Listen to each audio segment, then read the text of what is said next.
여러분, 오늘 대강절 특별 새벽기도의 둘째 날입니다. 저희가 계속해서 진리이신 예수님을 만난 사람들 이야기를 나누고 있고요. 오늘 둘째 날 헤롯 왕 이야기를 나누려고 합니다. 여러분, 헤롯 왕은 여러분이 잘 아시는 것처럼 성경에 무수히 많이 등장합니다. 그런데 사실 성경에 등장하는 헤롯 왕은 5대에 걸쳐서, 사실은 성경에는 4대가 나오고요. 헤롯이라는 이름이 등장하는 건 5대에 걸쳐서 이스라엘 역사에 나타납니다. 그래서 사실 다 헤롯이지만 다 다른 사람이 주인공인 경우가 많습니다. 그래서 제가 오늘 그냥 헤롯 가문이라고 하겠습니다. 헤롯 안티파터라고 하는 가장 위에 헤롯 왕을 비롯해서 그 아래에 증손 고조까지 그 이스라엘을 통치하는 왕으로 다스리게 되는데요. 사실은 여러분, 헤롯 왕은 유대인이 아닙니다. 유대인이 아닌데 어떻게 유대인의 왕이 됐을까? 그것부터가 오늘 이 이야기의 비극이 시작입니다. 원래 헤롯은 에돔 사람입니다. 저기 이두메에 살고 있던 에돔 사람, 다시 말하면 가나안을 정복할 때 유대인과 전쟁에서 가장 치열하게 싸웠던 에돔 족속 사람이 유대인의 왕이 되는 이런 어처구니 없는 일이 역사에서 일어난 거예요.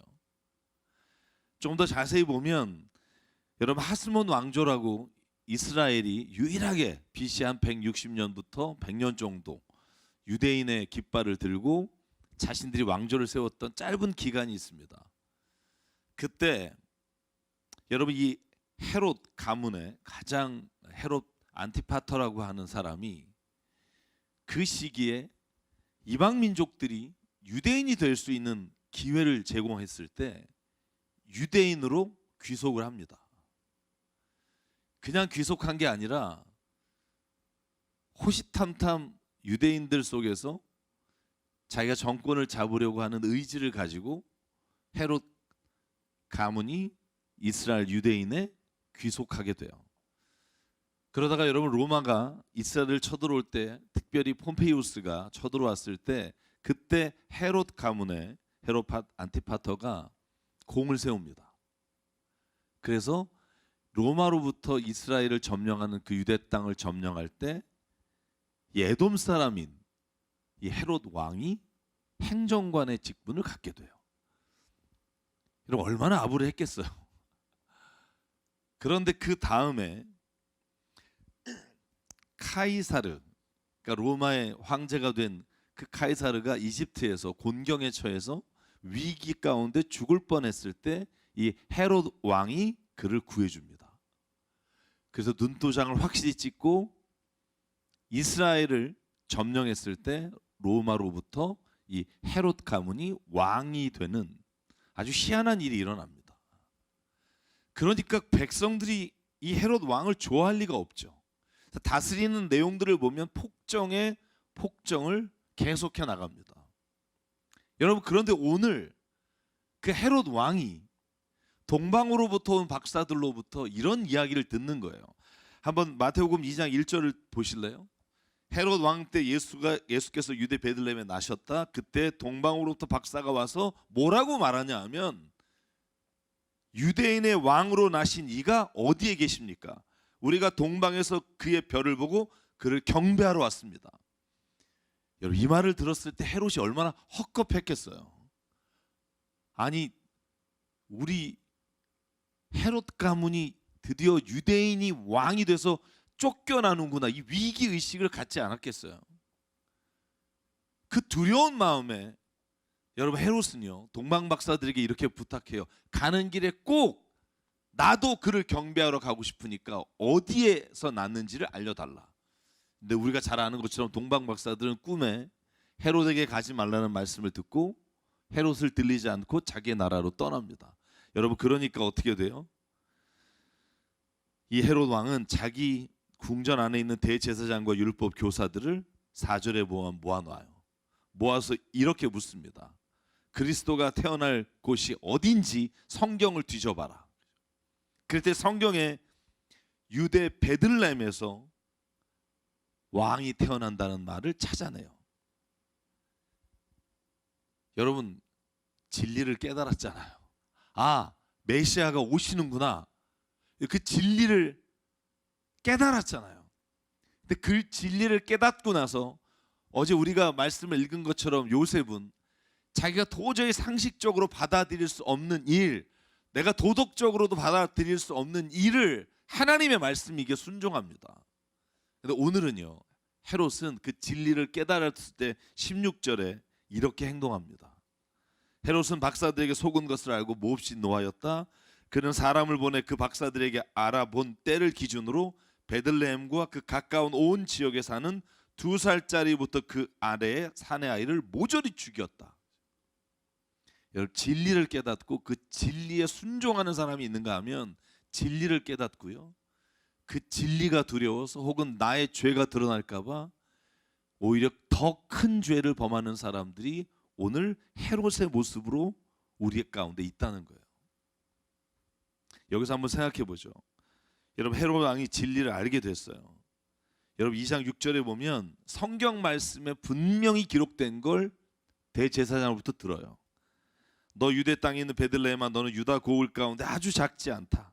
너에게서 통치자가 나올 것이니 그가 내 백성 이스라엘을 다스릴 것이다.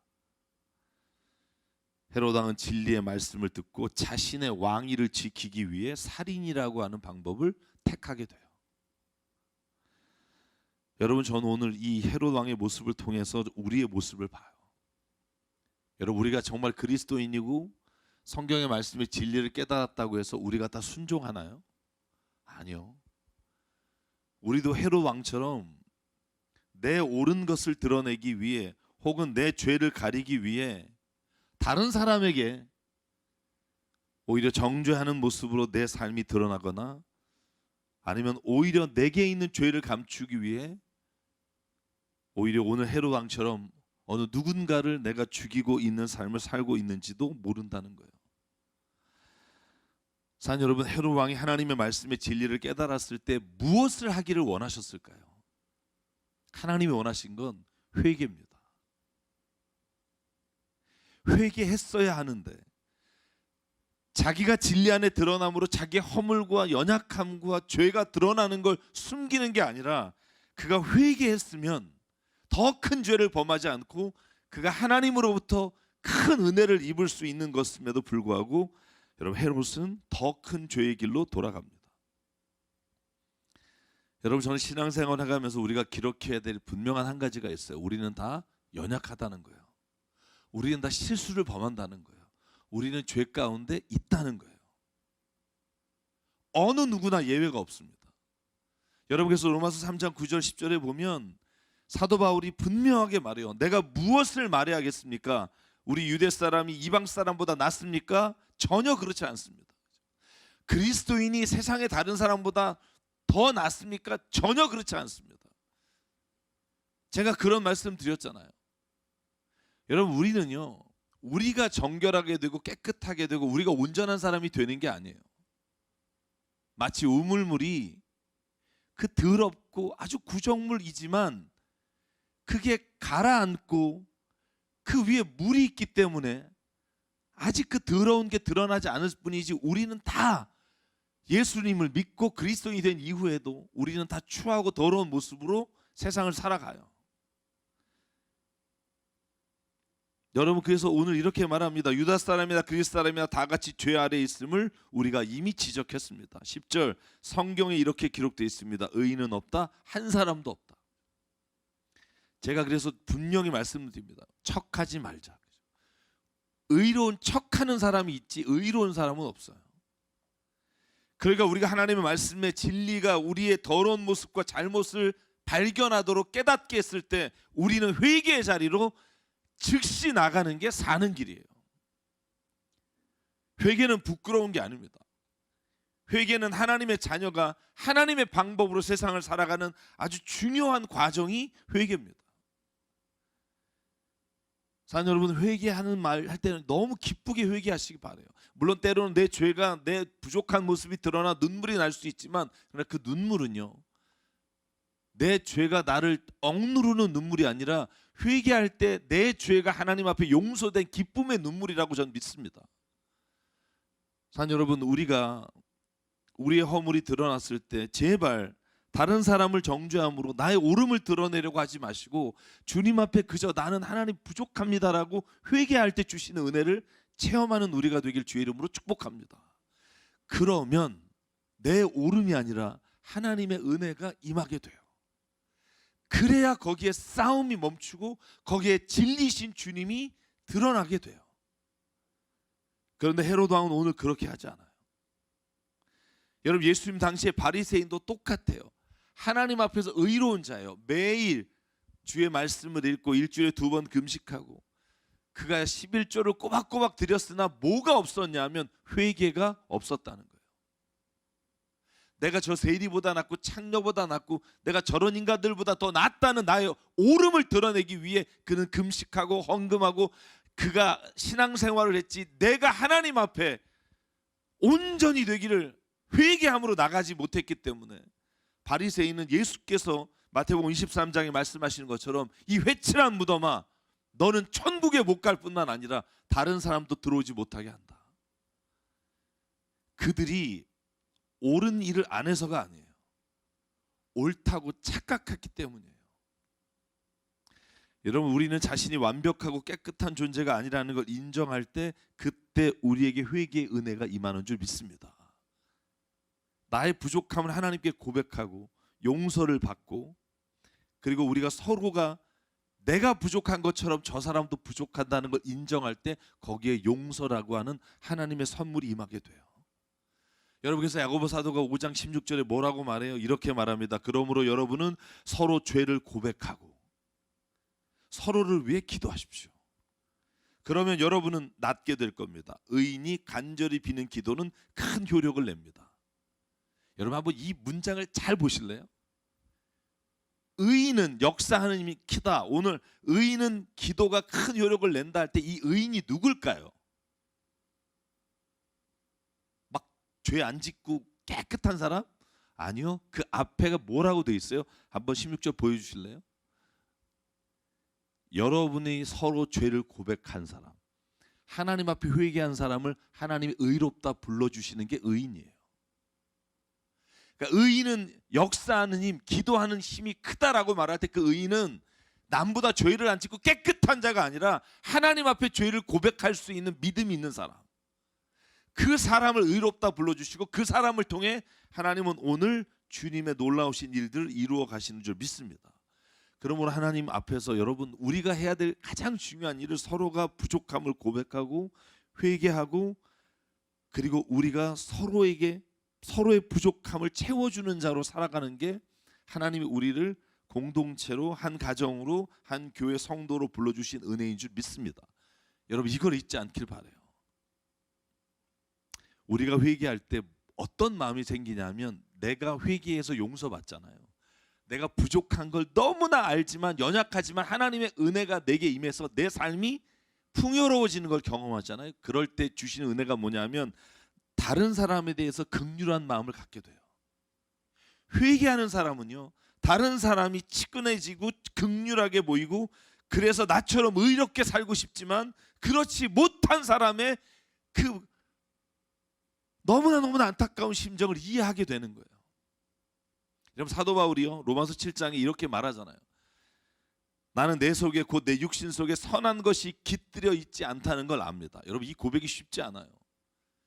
제가 늘 말하잖아요. 여러분, 이게 편지라니까요. 로마 교회를 향한 편지에 자기가 이렇게 써요. 내 안에 선한 게 없습니다. 여러분, 이건 제가 이런 거예요. 제가 여러분에게 편지 쓸 때 저는 참 나쁜 놈입니다. 뭐 이렇게 영혼이 남는 거잖아요.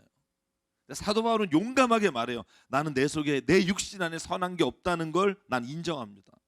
나는 선을 행하려는 의지는 있지만 그것을 실행하며 살지 못합니다.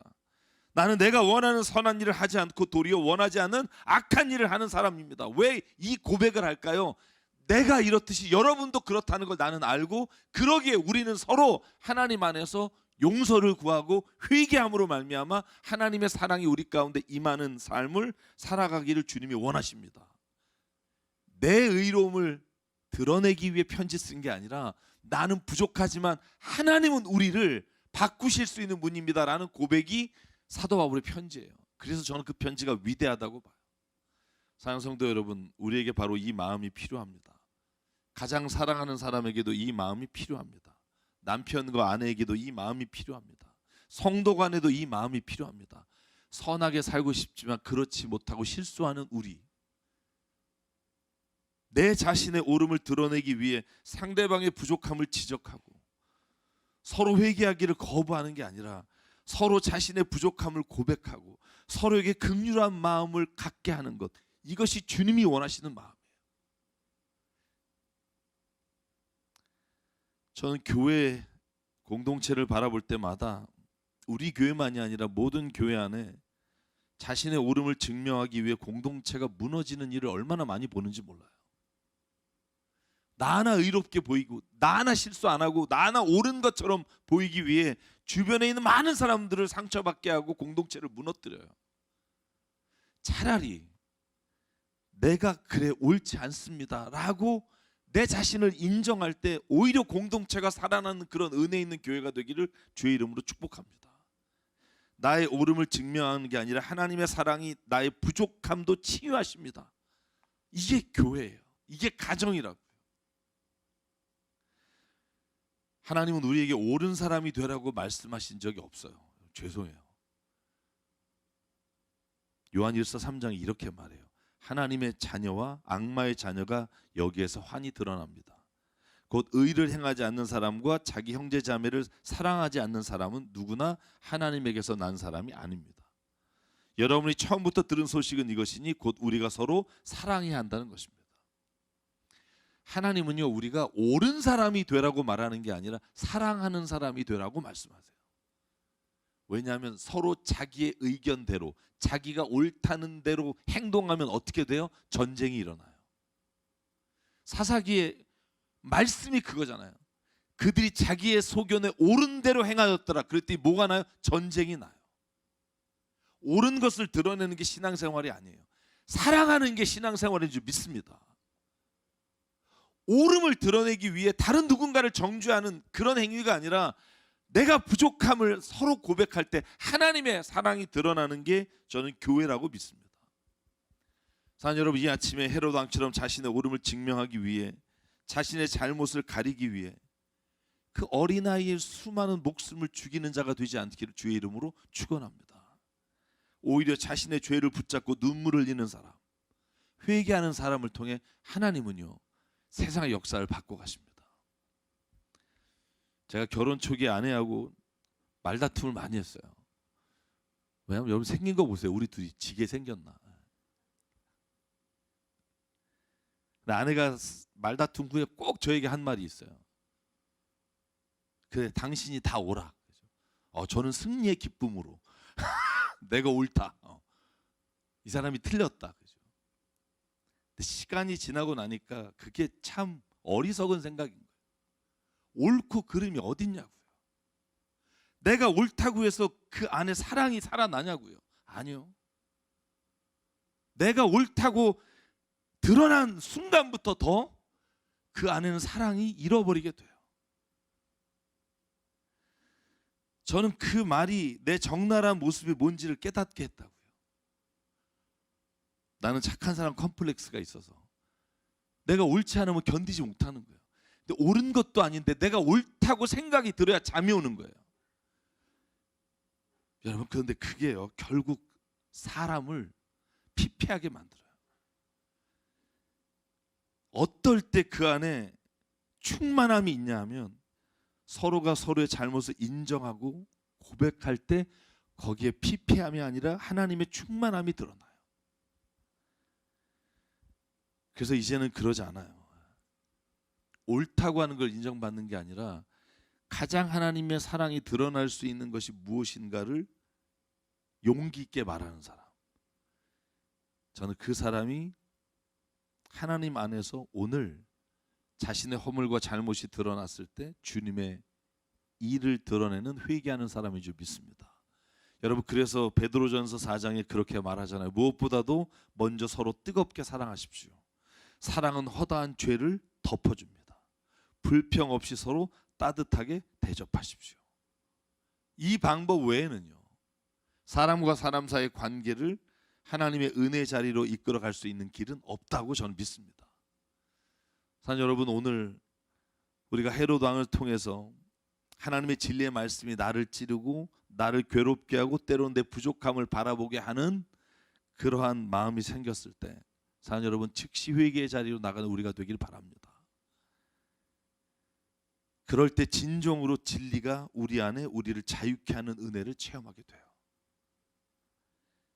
우리가 회개할 때 주님이 우리의 사랑을 인정해 주시고 안아주시고 나를 향한 주님의 계획을 이루어 가십니다. 저는 그러므로 오늘 대강절 둘째 날, 오늘 이런 기도를 주님 앞에 드리길 바라요. 하나님, 내가 부족한 것을 감추려 하지 마시고, 하나님, 내가 이 부족함과 연약함을 오히려 드러냄으로 인해 회개의 자리로 가길 원합니다. 숨기는 게 아니라 오히려 하나님 앞에 고백함으로 내 안에 자유함 있게 하시고, 오히려 내가 누군가를 정죄함으로 인해 내 오름을 드러내는 게 아니라 누군가를 사랑함으로 인해 우리가 하나님의 은혜로 덮어지는 역사가 일어나게 도와주십시오. 저는 이 대강절에 우리의 모든 삶 안에 그런 용서와 화해와 하나님의 사랑의 은혜가 넘쳐나는 역사를 체험하는 시간 되기를 주의 이름으로 축복합니다. 그래서 오늘 이 찬양을 부르면서 오늘 예배를 마무리하려고 해요. 보소서 주님, 나의 마음은 선한 게 없습니다. 그러나 내 모든 것을 주님께 드립니다. 사랑으로 안아주시고 날 새롭게 해주십시오. 주님의 마음을 내게 주시기 원합니다. 내게 사랑을 가르쳐 주시고 당신의 마음으로 용서하게 해주십시오. 주의 성령이 내게 채우사 주의 길을 걷게 해주십시오. 오늘 이 은혜가 우리에게 있기를 원해요. 그래서 우리 찬양 함께 하실 때 하나님이 우리 안에 성령으로 감동케 하시고 말씀해 주실 줄 믿습니다.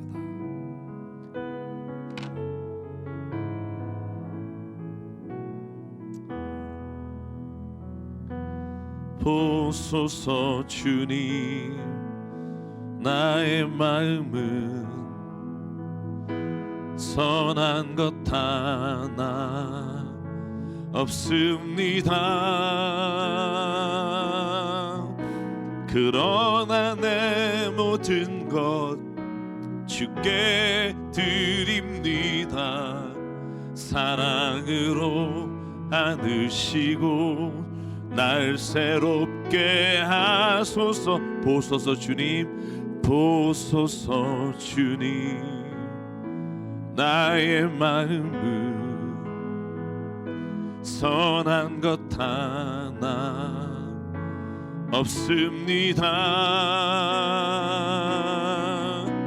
그러나 내 모든 것 주께 드립니다. 사랑으로 안으시고 날 새롭게 하소서. 주님 마음 내게 주소서. 내 아버지 주님 마음 내게 주소서.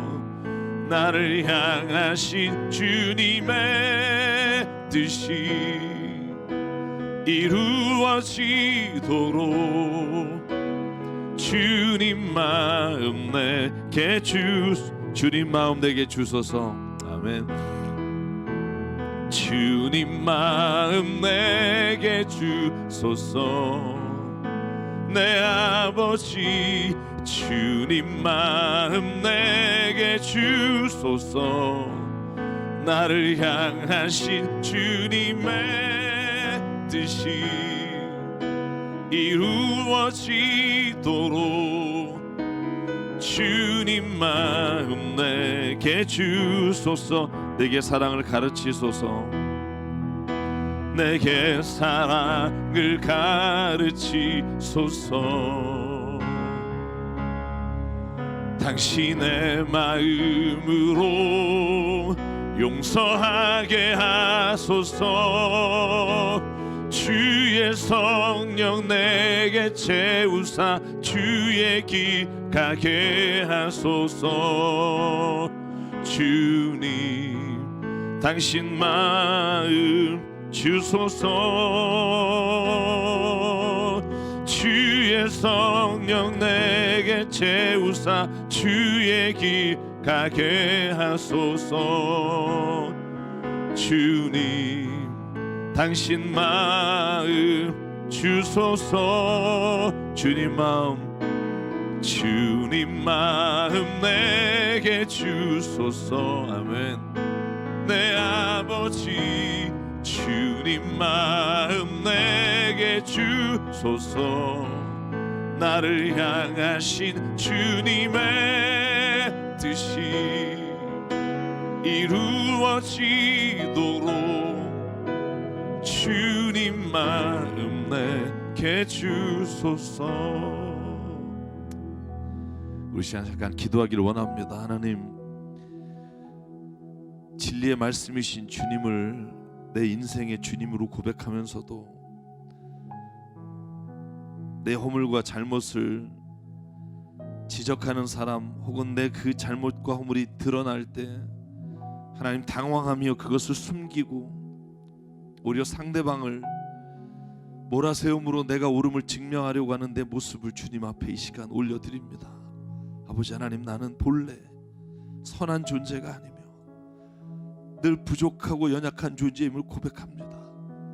그러기에 주님이 필요하고 그러기에 주님이 도움이 아니면 날마다 내 인생 가운데 상처와 아픔으로 살아갈 수밖에 없는 존재임을 하나님 이 시간 주께 고백하오니 우리가 우리의 입술로 회개할 때 주님의 주시는 은혜를 체험하게 하시고 우리가 누군가에게 우리의 죄를 고백할 때 하나님의 은혜와 사랑이 그 자리에 임하는 것을 오늘 체험하며 살기를 원하오니 하나님 우리를 인도하여 주시옵소서. 오늘 주님 앞에 말씀을 기억하며 내 자신이 오늘 주님의 진리 안에서 자유함과 은혜를 회복하기를 원합니다. 우리가 이렇게 한 목소리로 주님 앞에 함께 결단하며 기도하겠습니다. 함께 기도하겠습니다.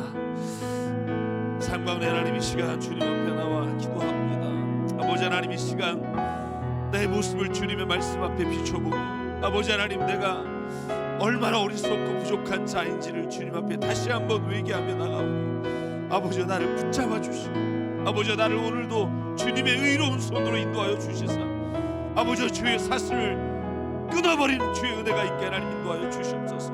아버지 바로 모든 관계 안에 하나님 아버지 나의 부족함을 고백할 때 그 안에 주의 사랑이 드러나게 하시고 나의 연약함을 고백할 때 하나님의 살아계심이 드러나게 하시고 아버지의 사랑이 드러남으로 아버지 모든 관계가 모든 하나님의 공동체가 회복되는 역사가 일어나게 도와주시옵소서. 나는 아직 갈 길을 모르나 주님 아시오니 내 인생의 항해의 선장이 되어주시고 나를 이끌어 주시사 주님이 온전히 이 아침에 새롭게 변화시켜 주시고 나를 인도하여 주시사 하나님의 은혜의 날개 안에 거하는 놀라우신 역사를 체험하며 살아가도록 하나님 은혜 내려 주시옵소서. 아버지 하나님, 우리가 다 양같아 각기 제 길로 갔으나 그리스도께서 우리를 위해 십자가를 지시고 모든 죄를 용서하신 그 은혜를 회복해 하여 주시사 하나님 나라에 하나님 오늘도 날마다 거하는 자 되게 하여 주시옵소서. 오늘도 이 아침에 하나님 말씀하심을 따라 살게 하시고 이끌어 주시니 감사 예수님 이름으로 기도합니다. 상과 은혜 하나님, 오늘도 우리가 주의 말씀 앞에 서기를 원합니다. 다른 사람과 비교함으로 인해 내 신앙의 성숙을 자랑하는 자가 아니라 오늘도 완전하신 하나님 앞에 우리의 부족한 모습이 드러나게 하시고 그래서 또 다시 주님 앞에 눈물로 나가며 회개하는 자로 살기를 원합니다. 회개가 우리의 스스로를 낮추는 것이 아니라 우리를 주님의 자녀인 것을 확인하는 자리인 것을 아오니 하나님 아버지 오늘도 우리에게 그 은혜를 부어주시고 우리의 모든 깨어진 관계가 올 한 해가 지나가기 전에 주의 사랑으로 덮어지게 하시고 주의 온전하신 은혜로 온전케 되는 역사를 체험하게 도와 주시옵소서. 하나님 아버지 간절히 기도합니다. 이 대강절에 추위에 떨며 한 명의 친구도 없어 외로이 지내는 사람들이 우리의 눈에 보이게 하시고 아버지 그분들을 찾아가 위로하며 함께 주의 사랑을 이루어가는 주님의 사람들 되기를 원하오니 우리 교회 모든 성도가 있는 자리에 회복과 치유와 은혜가 드러나는 시간 되게 하여 주시옵소서. 온전히 주께서 이루어 주실 줄 믿사옵고 이 모든 말씀 살아계시고 우리의 삶의 주인 되시는 예수 그리스도의 이름으로 간절히 기도드립니다. 아멘. 우리 주기도문 하심으로 오늘 새벽 예배를 마치겠습니다. 하늘에 계신 우리 아버지, 아버지의 이름을 거룩하게 하시며 아버지의 나라가 오게 하시며 아버지의 뜻이 하늘에서와 같이 이 땅에서도 이루어지게 하소서. 오늘 우리에게 일용할 양식을 주시고 우리가 우리에게 잘못한 사람을 용서해 준 것 같이 우리 죄를 용서하여 주시고 우리를 시험에 빠지지 않게 하시고 악에서 구하소서. 나라와 권능과 영광이 영원히 아버지의 것입니다. 아멘.